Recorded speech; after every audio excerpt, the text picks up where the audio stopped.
Bonjour à tous, c'est tous les amis, c'est Baboneuf et aujourd'hui nous nous retrouvons pour un euh, top 5 des lieux hantés. Oui, je mets les guillemets parce que je sais que certains d'entre vous ne croient pas vraiment aux lieux hantés, mais moi c'est un trip que j'aime bien regarder ces petites vidéos là, qui traînent sur le net. Donc je me suis décidé d'en faire un. Donc des 5 lieux hantés au Canada. Vous pourrez mettre, vous pourrez taguer Steelhorse sur cette vidéo si vous voulez, parce qu'il aussi vit au Canada, comme moi. Et donc, ouais, donc on va commencer. Attendez, ça ne sera pas. Non, c'est parce qu'en fait, je suis en train de mettre mon texte, ok? Donc, petit tips, et on commence. Donc, premier lieu, c'est la maison de Beauport. Euh, Donc en fait, c'est une maison plutôt connue au Canada, au Québec.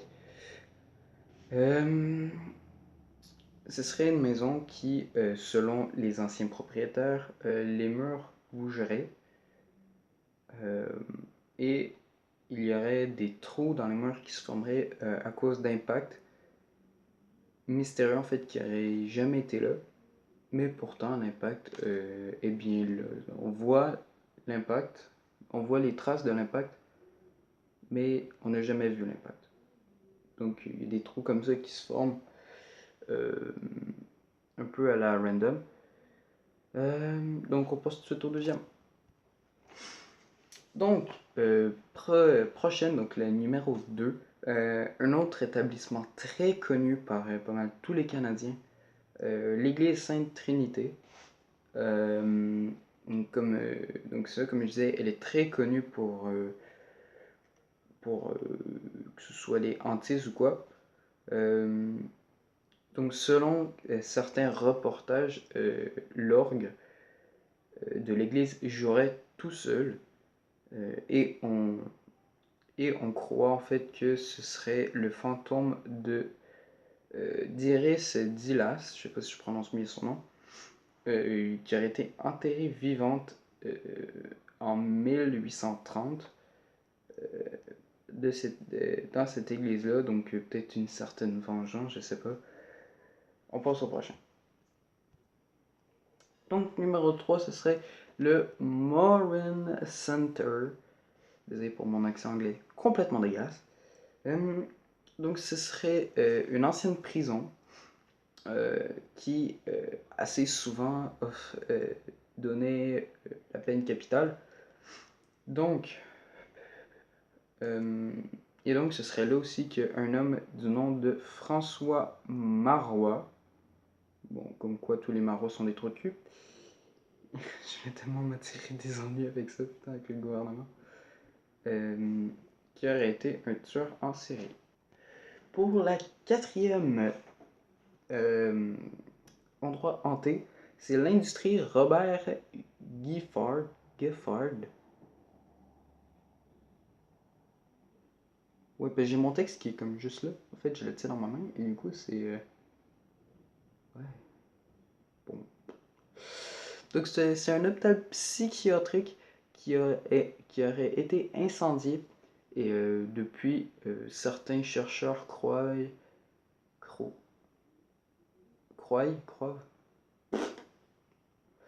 que le sol serait hanté, donc le sol est bien sûr fermé au grand public, euh, mais donc le sol serait hanté par des femmes qui auraient été brûlées par l'incendie, donc il y avait environ une douzaine de femmes brûlées. Donc on passe au dernier.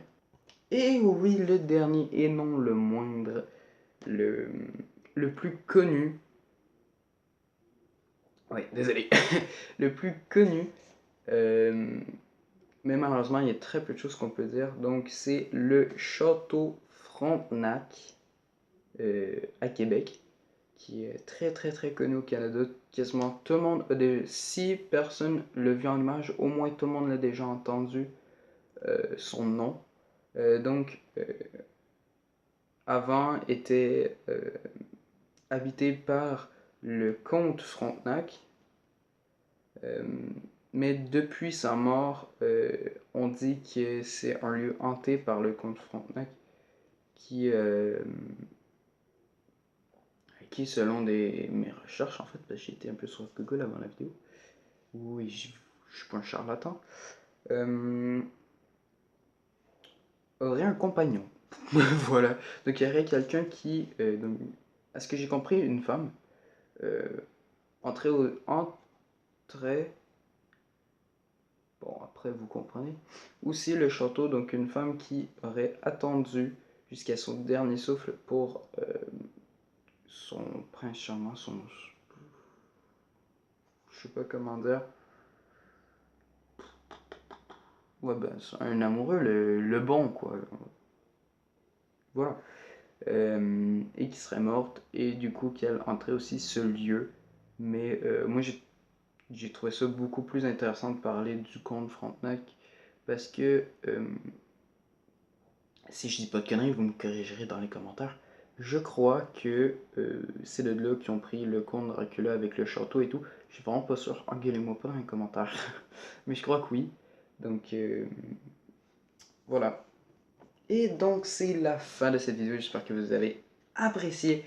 Si vous avez apprécié, n'hésitez pas à mettre un beau gros pouce bleu, à vous abonner et surtout d'appuyer sur la petite clochette pour pas manquer les vidéos quand j'en sors. C'est assez rare, je sais, de ce temps-ci. Excusez. Mais oui, excusez, j'ai un petit mal de tête. Mais voilà, avec l'école qui recommence, ça peut devenir assez vite chiant. Et j'ai pas tout le temps pour les vidéos, malheureusement.